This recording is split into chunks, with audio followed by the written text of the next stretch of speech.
அவமானமாய் பார்க்கப்பட்ட அதே இடத்துல கர்த்தரும் தலையை நிமிர பண்ணுவார். Praise the Lord. நீங்கள் நீண்ட நாளாக எதிர்பார்த்து கொண்டிருக்கிற காரியங்கள், ஆசைப்படுகிற தேவைகள் என்னவாக இருந்தாலும் சரிங்க, இன்றைக்கு உங்களுடைய வாழ்க்கையில் ஒரு அற்புதத்தையும் அதிசயத்தையும் செய்ய ஒருவர் இருக்கிறாருங்க. அவர் தாங்க இயேசு. உங்களுடைய இருதயத்தில் இருக்கிற வேண்டுதல் அனைத்தும் இன்றைக்கு அவர் நிறைவேற்ற போகிறாருங்க.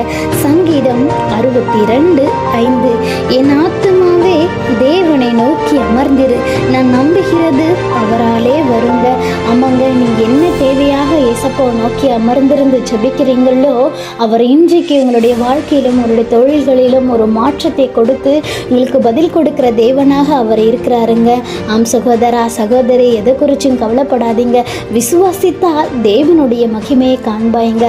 ஆமாங்க, அவர் நமக்கு ஒரு டெம்பரவரியான ஆசீர்வாதம் அவர் கொடுக்க மாட்டாருங்க. ஒரு பர்மனண்டான ஆசீர்வாதம் நமக்கு கொடுத்து இந்த நாள் முதல் நம்மளை ஆசீர்வதிக்க வல்லவராயிருக்கிறார். ஆமேன், ஆமேன்.